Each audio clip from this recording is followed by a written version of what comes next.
स्वागत है आपका हमारे YouTube चैनल जय श्री राम 8595 में।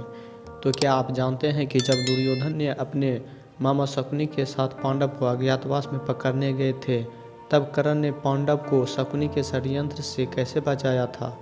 ऐसे तो सब जानते हैं कि दुर्योधन के 100 भाई थे, परंतु क्या आपको पता है कि दुर्योधन को एक बहन भी था और उसका नाम क्या था। आज हम इसी के बारे में जानेंगे।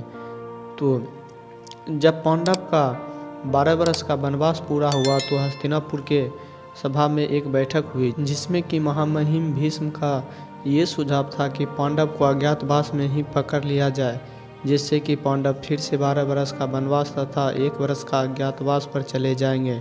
और वहां पर मौजूद गुरु द्रोण तथा हस्तिनापुर के नीतिवाद विदुर का भी यही सुझाव था कि पांडव को अज्ञातवास में ही पकड़ा जाए, ताकि वे पुनः 12 वर्ष के वनवास तथा 1 वर्ष का अज्ञातवास में चले जाएं। महामहिम भीष्म पांडव को इसलिए अज्ञातवास में पकड़ना चाहते थे क्योंकि वो नहीं चाहते थे कि जब पांडव अपना वनवास पूरा करके आए तो वो अपने ही सभी भाइयों में युद्ध करे और एक दूसरे का रक्त बहाएं। इसलिए भीष्म, गुरुद्रोण तथा हस्तिनापुर के नीतिवाद विदुर भी पांडव को अज्ञातवास में ही पकड़ने का फैसला किया। तो हस्तिनापुर के राजा धृतराष्ट्र भी इस सुझाव पर राजी हो गए थे, किंतु कर्ण ने इस सुझाव पर आपत्ति जताते हुए कहा कि ये युद्ध नीति के विरुद्ध है। एक योद्धा का धर्म होता है युद्ध करना, परंतु आप पांडव को फिर से वनवास भेजकर उसके साथ छल कर रहे हैं, ऐसा अनर्थ नहीं कीजिए। तब शकुनी ने अपना एक और षड्यंत्र रचते हुए कहा, महाराज, कर्ण सही कह रहा है। कर्ण और दुर्योधन को मैंने अपने आँखों से देखा है, कैसे उसने लगातार 12 वर्ष तक युद्ध करके दिग्विजय पूरा किया है। ये सब मैंने अपने आँखों से देखा है। अब तो हमारी शक्ति और भी ज़्यादा बढ़ गई है। पूरे भारत में हमने दिग्विजय किया है और वैसे भी भारत के सभी राजा हमारे पक्ष में होंगे, तो फिर हमें इस युद्ध से भय कैसा। होने दीजिए युद्ध और करने दीजिए पांडव को अपना अज्ञातवास पूरा। तो उस हस्तिनापुर में फैसला ये हुआ कि पांडव अपना अज्ञातवास पूरा करेंगे और हस्तिनापुर युद्ध की तैयारी करेंगे। किंतु शकुनी का मंतव्य कुछ और ही था। शकुनी दुर्योधन से कहा कि हमें पांडव को ढूंढकर फिर से उन्हें वनवास भेजना है। तो दुर्योधन ने कहा कि आपने तो सबके सामने कहा कि हम पांडव से युद्ध करेंगे, तो तब अभी आप पांडव को अज्ञातवास में पकड़ने की बात कर रहे हैं। तब शकुनी ने कहा, उस सभा में सभी को मौन करने के लिए ही मैंने ऐसा कहा था, किंतु कल सुबह हमें निकलना होगा उस पांडव को ढूंढने के लिए, ताकि युद्ध किए बिना ही तुम हस्तिनापुर के राजा बने रहो। इस पर दुर्योधन भी राजी हो गया और अगले सूर्योदय के पहले ही अपने भवन से बिना किसी को बताए शकुनी तथा दुर्योधन पांडव को ढूंढने निकल गए थे। फिर कुछ समय बाद जब कर्ण दुर्योधन के कक्ष में आए तो देखा दुर्योधन अपने कक्ष में नहीं है।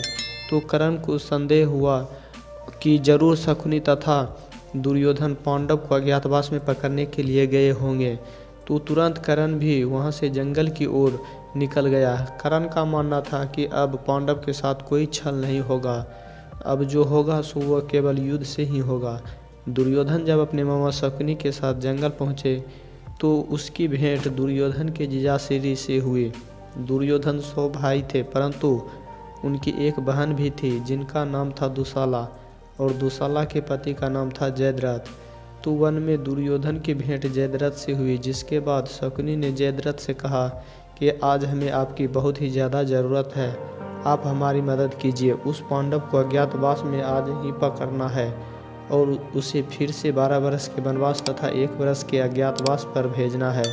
तो जयद्रथ मान भी गए और वो पांडव को अज्ञातवास में पकड़ने के लिए निकल गए। किंतु जब जयद्रथ द्रौपदी को पकड़कर दुर्योधन के पास ला रहे थे, तब कर्ण ने देखा अगर जयद्रथ द्रौपदी को दुर्योधन के पास लाने में सफल हो जाएंगे तो पांडव जरूर ही द्रौपदी की सुरक्षा करने के लिए आएगा। अगर ऐसा हुआ तो पांडव फिर से वनवास चला जाएगा।